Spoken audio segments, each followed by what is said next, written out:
तो हेलो बच्चों, क्या हाल चाल। एकदम बढ़िया। माय नेम इज मनीष आनंद। आप सभी का स्वागत है इंडियन फिजिक्स में। तो हम बात कर रहे थे गॉस के एप्लीकेशन के बारे में। आज हम गॉस का एप्लीकेशन के ही बारे में बात करेंगे, जो लेक्चर नंबर होगा तीसरा। इससे पहले हम 2 लेक्चर में एप्लीकेशन के बारे में, गॉस का एप्लीकेशन के बारे में बात कर लिए थे। मतलब सिलेंडर का इलेक्ट्रिक फील्ड निकाल लिए थे गॉस के मदद से, और हम प्लेन शीट का भी गॉस के मदद से हम इलेक्ट्रिक फील्ड निकाले थे। आज हम स्फीयर का इलेक्ट्रिक फील्ड गॉस के मदद से निकालेंगे। तो आइए हम शुरू करते हैं गॉस की मदद से स्फीयर का इलेक्ट्रिक फील्ड कैसे निकालते हैं। देखिए, जिस तरह सिलेंडर में होता था, सिलेंडर में, उसी तरह यहां भी होगा स्फीयर में भी। SPHERE स्फीयर में भी उसी तरह से होगा। ये भी 2 टाइप्स के होंगे। एक होंगे कंडक्टिंग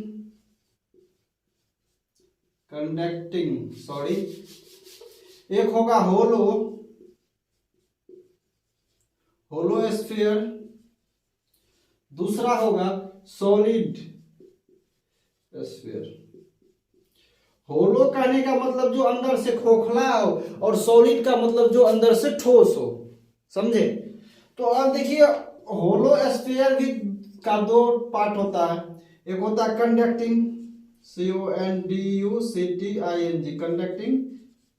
एक होता है non conducting, CONDUCTING non conducting sphere, non conducting hollow sphere. Okay, अब इसका भी 2 टाइप्स होता है। इनका भी कितना होता है? 2 टाइप। सॉलिड स्फीयर का भी एक होता है कंडक्टिंग, इसी तरह कंडक्टिंग और नॉन कंडक्टिंग।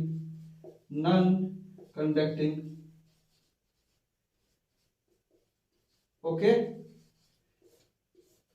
जिस तरह वहां हम बात करते थे सिलेंडर में, जो चार्ज कहाँ रहता है, चार्ज नहीं रहता है। देखिए, यहां भी जो है होलो कंडक्टिंग और होलो नॉन कंडक्टिंग जो होगा, होलो नॉन कंडक्टिंग और होलो कंडक्टिंग और सॉलिड कंडक्टिंग, इस तीनों केस में जो होगा, चार्ज क्या होगा? अपना सरफेस पे होगा। इस तीनों केस में होलो स्फीयर का दोनों कंडीशन, और सॉलिड स्फीयर का कंडक्टिंग स्फीयर में जो होगा, कंडक्टिंग स्फीयर में चार्ज कहां होगा? सरफेस पे होगा।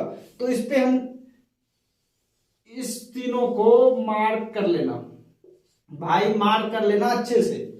इस तीनों को मार्क कर लेना अच्छे से। होलो कंडक्टिंग, होलो नॉन कंडक्टिंग और सॉलिड कंडक्टिंग पे जो होगा, चार्ज कहां होगा? सरफेस पे होगा। चार्ज कहां होगा? सरफेस पे होगा। हम यहां लिख लो, चार्ज एट सरफेस। चार्ज कहां होगा? इस तीनों कंडीशन में चार्ज कहां होंगे? सरफेस पे होंगे। सॉलिड कंडक्टिंग और सॉलिड नॉन कंडक्ट होलो कंडक्टिंग, होलो नॉन कंडक्टिंग और सॉलिड कंडक्टिंग, इस तीनों केस में जो होगा, चार्ज कहां होंगे? हमारे चार्ज जो हो जाएंगे वो सरफेस पे हो जाएंगे। अब बचा सॉलिड नॉन कंडक्टिंग केस में। इसमें क्या होगा? इस केस में आप याद करो उस चीज को, जब हम सिलेंडर पढ़ा रहे थे, सिलेंडर गॉस का एप्लीकेशन जो हम कर रहे थे, सिलेंडर में जब इलेक्ट्रिक फील्ड निकाल रहे थे, उसमें भी हम बोले थे सिलेंडर जो होगा, सॉलिड सिलेंडर जो होगा, सॉलिड सिलेंडर, उसका जो नॉन कंडक्टिंग सिलेंडर होगा, उसमें जो हम बोले थे, वहां बोले थे चार्ज जो होगा उसके वॉल्यूम में होगा। यहां भी क्या होगा? चार्ज क्या होगा? इन ए वॉल्यूम। यहां भी चार्ज क्या होगा? वॉल्यूम में होगा, उसके वॉल्यूम में होगा। सॉलिड नॉन कंडक्टिंग के केस में, उस सिलेंडर में भी क्या हुआ था? वहां भी चार्ज क्या हुआ था? वॉल्यूम में था। और सॉलिड यहां पे स्फेयर के कंडीशन में भी, स्फेयर के केस में भी सॉलिड स्फेयर में जो होता है उसका सॉलिड स्फेयर का जो भाग होता है नॉन कंडक्टिंग, उसमें चार्ज क्या होता है, उसके वॉल्यूम उसके अंदर होता है, ना कि उसके सरफेस पे। और होलो कंडक्टिंग, नॉन कंडक्टिंग और सॉलिड कंडक्टिंग के केस में चार्ज कहाँ होता है, उसके सरफेस पे होता है। इसी तरह हम सिलेंडर के बारे में भी बोले थे, सिलेंडर जो होता है दो टाइप्स का, एक होता है होलो, एक होता है सॉलिड सिलेंडर। होलो का जो दो केस होगा सॉलिड, होलो का जो दो केस होगा, एक कंडक्टिंग एक नॉन कंडक्टिंग, और दूसरा सॉलिड सिलेंडर का जो दो केस होगा, एक कंडक्टिंग दूसरा नॉन कंडक्टिंग। तो सॉलिड का कंडक्टिंग और होलो का कंडक्टिंग और नॉन कंडक्टिंग सिलेंडर जो होगा, इस तीनों केस में चार्ज क्या होंगे, उसके सरफेस पे होगा। और चार्ज जो होगा क्या बोलते हैं, सॉलिड सिलेंडर में जो होता है, सॉलिड सिलेंडर में नॉन कंडक्टिंग केस में चार्ज क्या हो जाएंगे, वॉल्यूम में हो जाएंगे, उसके वॉल्यूम में होंगे। बात क्लियर, समझ में आई या नहीं आई? इस तीनों केस में या तो सिलेंडर हो या स्फीयर हो, इस तीनों केस में चार्ज क्या होंगे, उसके सरफेस पे ही होंगे। और ये सॉलिड नॉन कंडक्टिंग सिलेंडर हो या स्फीयर हो, इन तीनों केस में, दोनों केस में क्या हो जाएंगे, दोनों केस में क्या होंगे, इसके चार्ज जो होगा वॉल्यूम में होगा। तो अभी आप समझ जाओगे चार्ज कहाँ वॉल्यूम में होगा और नहीं वॉल्यूम में होगा। तो हम इसको, इसके एप्लीकेशन से अब देखते हैं, इसको मिटाते हैं। इसके एप्लीकेशन से दोस्त हम देखेंगे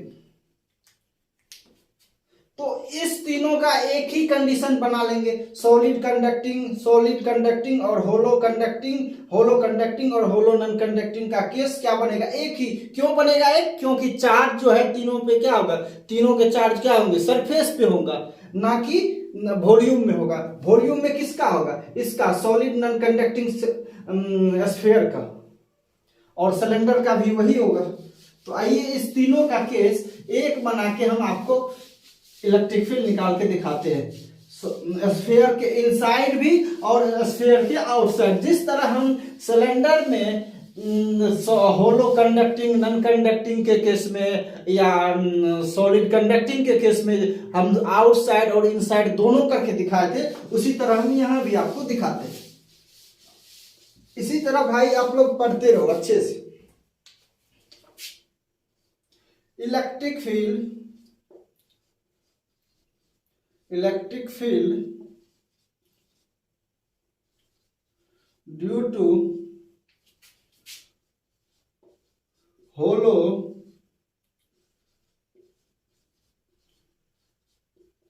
कंडक्टिंग या होलो नॉन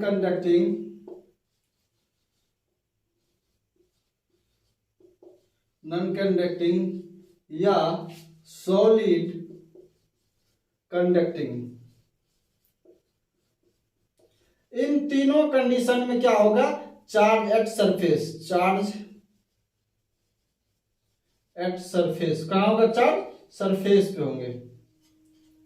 ओके, अब देखो मान लो यह एक सरफेस, यह एक क्या है, सरफेस। तो सरफेस पे क्या होगा, इसके आउटसाइड चार्ज होंगे, इसके सरफेस पे होगा ना,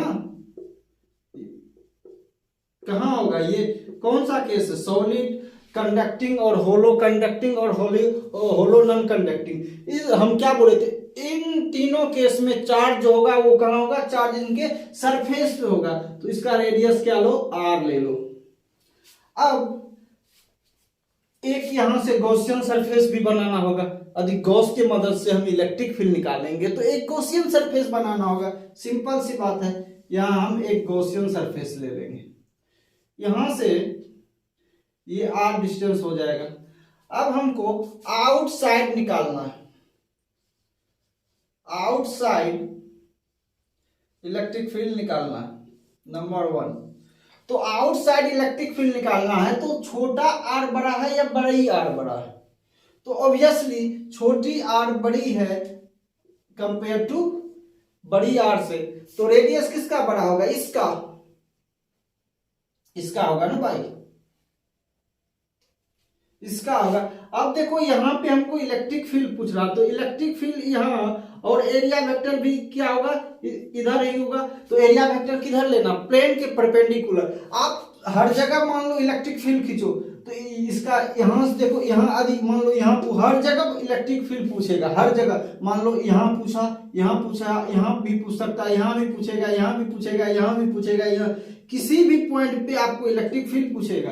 तो यहाँ से जो रेडियस यहाँ लिए हैं वो रेडियस यहाँ लेंगे, यहाँ लेंगे, यहाँ लेंगे, और उस तरह से। तो प्लेन, एरिया वेक्टर और इलेक्ट्रिक फील्ड तो एक ही डायरेक्शन में हो जाएगा, कहीं भी लो, इस पॉइंट पे लो या इस पॉइंट पे लो, इस पॉइंट पे लो, इस पॉइंट पे, सेम ही बात होगा ना भाई।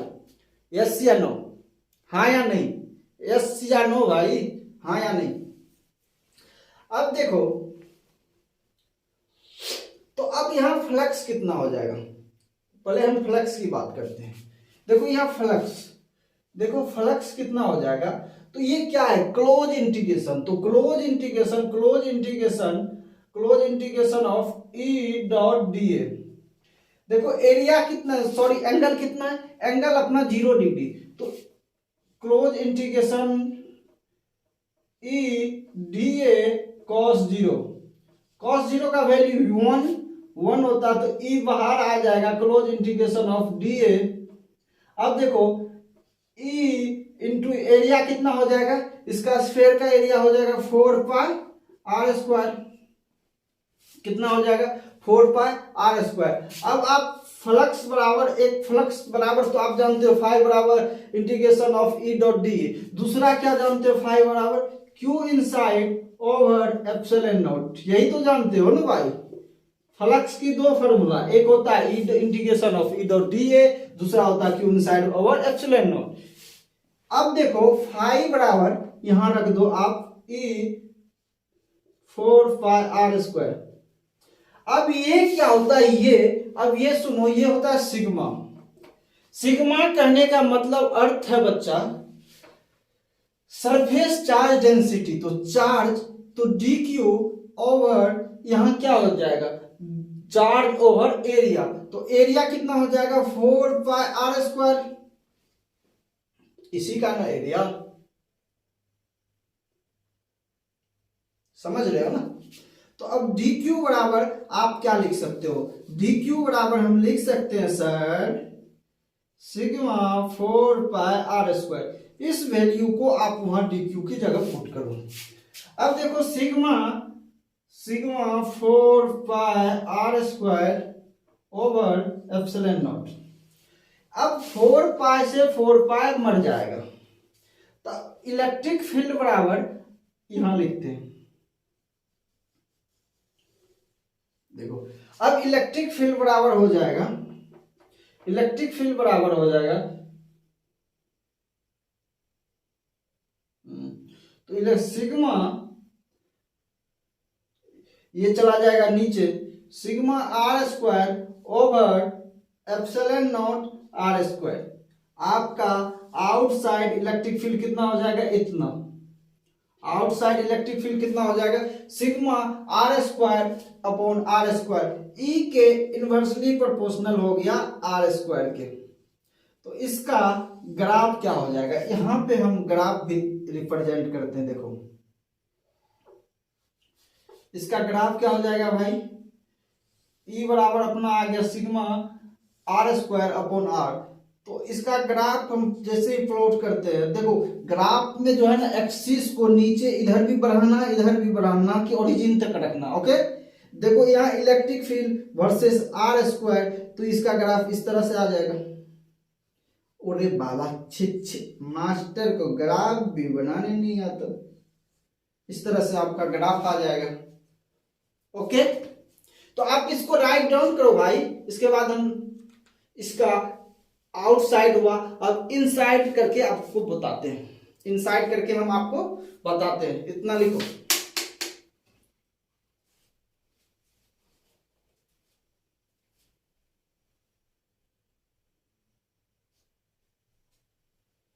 तो ठीक है, इसको हम अब मिटाते हैं। अब इसका इनसाइड करेंगे, अब क्या करेंगे इसका इनसाइड। देखो इनसाइड। इनसाइड क्या करेंगे, मान लो एक स्फीयर है, एक स्फीयर है, तो इसके स्फीयर है तो इसके क्या होंगे, आउटसाइड पे चार्ज होंगे, ना कि वॉल्यूम में होंगे। कहाँ होंगे, आउटसाइड। अब इसका यहां से सेंटर से इसका डिस्टेंस है r। कितने डिस्टेंस है, मान लो इसका डिस्टेंस है r। अब हमको इसका इनसाइड निकालना, ये स्फीयर के इनसाइड इलेक्ट्रिक फील्ड निकालना है। तो अब एक छोटा सा गॉसियन सरफेस बनाना होगा। तो अब गॉसियन सरफेस बनाएंगे, यहां से इस पॉइंट पे यदि हमको इलेक्ट्रिक फील्ड पूछेगा, इसका ये स्मॉल r होगा, इसका रेडियस, यहां हमको इलेक्ट्रिक फील्ड पूछेगा, तो इलेक्ट्रिक फील्ड और एरिया वेक्टर दोनों का क्या होंगे बच्चों, सेम होगा। क्योंकि इलेक्ट्रिक फील्ड और एरिया वेक्टर, इलेक्ट्रिक फील्ड किधर है, ठीक, और एरिया वेक्टर क्या होता है, प्लेन के परपेंडिकुलर। बात समझ में आई या नहीं, आ गई ना, तो बात समझ में आ गई। अब देखो फाई बराबर होता है close integration of E dot D A. तो क्लोज इंटीग्रेशन ई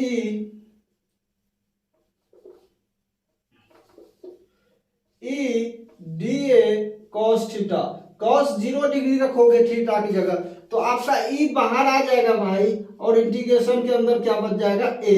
तो ई 4 पाई आर स्क्वायर, ये आपका फ्लक्स बराबर इतना आ गया, ये फ्लक्स के बराबर इतना आ गया। अब फ्लक्स बराबर दूसरा भी फॉर्मूला आप जानते हो, फ्लक्स बराबर क्या जानते हो, फ्लक्स बराबर जानते हो Q inside over epsilon naught. अब इसको फाई बराबर, ये जो फाई आया उसके बराबर यहां रखो, तो फाई बराबर क्या हो जाएगा, ई 4 पाई आर स्क्वायर बराबर Q inside upon epsilon naught. अब देखो Q इनसाइड क्या, यहां चार्ज इसके अंदर है, चार्ज तो नहीं, चार्ज तो बाहर में है भाई। चार्ज कहां, चार्ज अंदर है क्या, चार्ज अंदर नहीं है मेरे भाई, चार्ज अंदर नहीं। यदि चार्ज होता तो यहां चार्ज हम लिखते, यदि चार्ज नहीं है तो चार्ज नहीं है, तो फ्लक्स कितना हो जाएगा, 0। E dot e 4 pi are square बराबर कितना हो जाएगा, 0। मतलब इनसाइड इलेक्ट्रिक फील्ड कितना हो जाएगा, 0।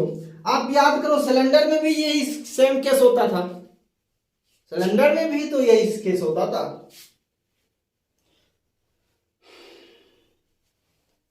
ओके, अब हम सॉलिड नॉन कंडक्टिंग के केस को देखेंगे। ये दोनों कंडीशन खत्म हो गया, इनसाइड आउटसाइड, क्योंकि तीनों का केस में सेम चीज होगा। तीनों के केस में होलो कंडक्टिंग, होलो नॉन कंडक्टिंग और सॉलिड कंडक्टिंग के केस में, तीनों के केस में भाई एक ही केस, सेम प्रोसेस होगा। तो इसको आइए हम मिटाते हैं, लिखो वीडियो को पॉज करके लिखना शुरू करो, पेन और कॉपी निकाल के। दोस्त बिना पेन और कॉपी के वीडियो मत देखा करो, समझ में नहीं आएगा, भूल जाओगे। वो लोग ना सर हम ना बोलते हैं, हम तो आइंस्टीन के खानदान से हैं।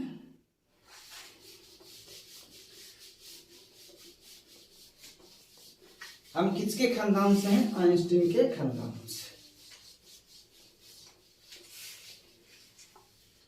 ओके, अब देखो solid non conducting CONDUCTING conducting, non conducting. Okay, solid non conducting. अब इसका भी आउटसाइड और इनसाइड, तो अब देखो मान लो ये स्फीयर, इसकी दूरी है कितनी, 8। तो इसके क्या होंगे, सरफेस पे नहीं होगा चार्ज, क्योंकि ये सॉलिड नॉन कंडक्टिंग है। तो सॉलिड नॉन कंडक्टिंग है तो इसके वॉल्यूम में ही चार्ज होंगे ना। अब हमको आउटसाइड इलेक्ट्रिक फील्ड पूछ रहा है, आउटसाइड इलेक्ट्रिक फील्ड पूछेगा 1 नंबर में। तो आउटसाइड इलेक्ट्रिक फील्ड क्या होगा, तो यहां पे हमें को एक गॉसियन सरफेस बनाना होगा, क्या बनाना होगा, एक गॉसियन सरफेस बनाना होगा, ठीक। तो अब गॉसियन सरफेस बनाना होगा तो इसकी रेडियस कितना हो गया r। अब हमको यहाँ पे क्या पूछ रहा है, इलेक्ट्रिक फील्ड। तो इलेक्ट्रिक फील्ड और एरिया वेक्टर आपको समझाए हैं, सेमी डायरेक्शन में होगा, ये पॉजिटिव है, इससे अवे होगा इलेक्ट्रिक फील्ड, और एरिया वेक्टर किधर होता है, प्लेन के परपेंडिकुलर। यस या नो, समझे कि नहीं। अब देखो यहां पे क्या होगा, r बड़ा होगा इससे, कंडीशन नंबर 1, समझे या नहीं समझे, r बड़ा होगा इससे, ठीक। अब देखो फाई बराबर क्या होता है, यहाँ फ्लक्स क्या हो जाएगा, close integration E dot D A. तो एरिया वेक्टर देखो, एरिया वेक्टर और इलेक्ट्रिक फील्ड की डायरेक्शन क्या है, सेम। तो ई D A cos theta, cos theta का वैल्यू 0, तो 0 तो 0 हो जाएगा, इसको हम एक स्टेप उड़ा देते हैं, यहाँ से उड़ा दे, तो ई बाहर आ जाएगा, क्लोज इंटीग्रेशन ए अंदर में रह जाएगा। तो इसका क्या हो जाएगा, एरिया वेक्टर क्या हो जाएगा, ये बाहर आ जाएगा, ई डॉट ए। तो ए बराबर क्या लिखते हैं, ए बराबर लिखेंगे 4πr², 4πr²। तो यहां लिख दो 4πr² बराबर, बराबर क्या हो जाएगा, ये फ्लक्स होता है, यहां से यहां लिख लो। अब दूसरा क्या होता है, फाई बराबर, आप जानते हो फाई बराबर क्या जानते हो, Q inside over epsilon not, जानते हो, यस या नो। अब यहाँ पे ये जो होता है ना, वॉल्यूम चार्ज डेंसिटी होता है रॉ, ये होता है चार्ज dq ओवर वॉल्यूम। तो वॉल्यूम क्या हो जाएगा, ये वॉल्यूम हो जाएगा dv, ओके। तो अब यहां से देखो ये रॉ dv dq निकालना कैसे, dq अपॉन ये क्या वॉल्यूम होता है 4/3 पाई r, सॉरी r क्या हो जाएगा कैपिटल, 4 पाई r³ 4/3 पाई, dq बराबर लिख लेंगे रॉ 4/3 पाई r³, हाँ या ना। अब इस जगह हम पुट करेंगे, तो यहां लिखेंगे e 4πr² बराबर रॉ ओवर 4/3 पाई r³ ओवर एप्सिलॉन नॉट।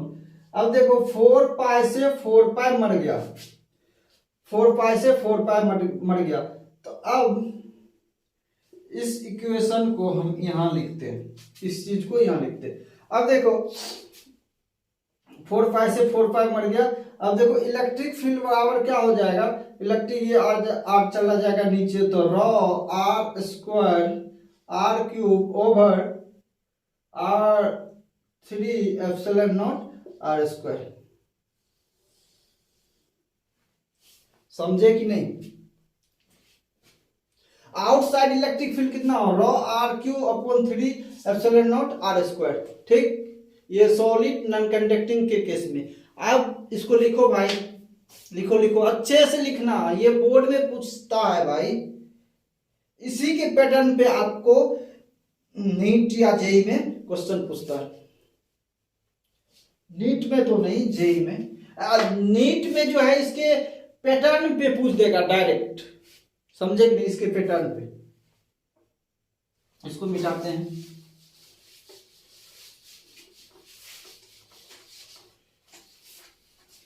अब देखो यहां क्या हो जाएगा, यहां हो जाएगा इनसाइड, क्या हो जाएगा, आज का क्लास जो होगा वो लास्ट क्लास होगा इसका, गॉस का एप्लीकेशन का, ठीक। अब इसके वॉल्यूम में क्या होंगे, चार्ज होंगे, चार्ज क्या होंगे इसके वॉल्यूम में होंगे, इनके कहां होंगे, वॉल्यूम में होंगे। तो अब देखो ये डिस्टेंस कितना r, यहां से इसका इनसाइड निकालना है, तो इनसाइड निकालना है, तो इनसाइड निकालना है, तो इनसाइड निकालना होगा, तो ये r छोटा होगा, स्मॉल r, तो कैपिटल R बड़ा होगा एज कंपेयर टू इससे, सिंपल बात। अब देखो यहां पे हमारा फ्लक्स कितना हो जाएगा, flux close integration of E dot D A, तो close integration E D A cos zero, cos zero क्यों होगा, क्योंकि इलेक्ट्रिक फील्ड और एरिया वेक्टर अपना क्या होगा, एक ही डायरेक्शन में होगा। क्या होगा, इलेक्ट्रिक फील्ड और एरिया वेक्टर हम तो कितनी बार समझा चुके हैं, एरिया वेक्टर एक ही डायरेक्शन में होगा।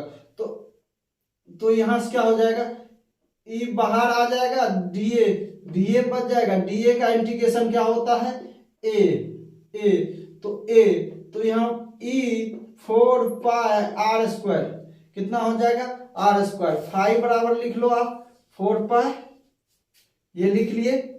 अब आप उसी से जानते हो डी क्यू बराबर होता है रो 4/3 पाई आर क्यूब, इतना होगा। तो अब यहाँ वहां पे क्या होता है, तो सॉलिड मतलब आउटसाइड में कैपिटल आर लिखते थे, कैपिटल आर क्यूब, यहाँ क्या होगा स्मॉल आर क्यूब। ये कंफ्यूजन नहीं रहना चाहिए, वहां इनसाइड आउटसाइड में क्या लिखते थे, इसी के केस में स्फीयर नॉन कंडक्टिव क्यूब में कैपिटल आर क्यूब, यहाँ लेकिन स्मॉल आर क्यूब होगा।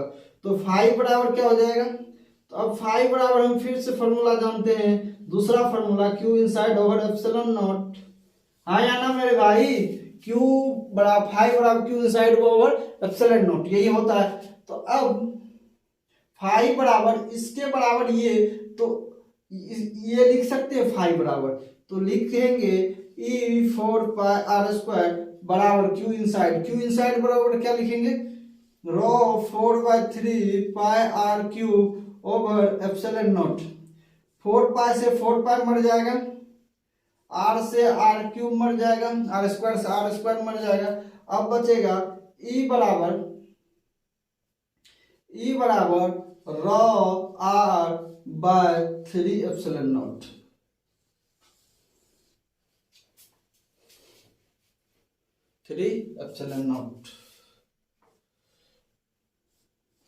समझे कि नहीं समझे।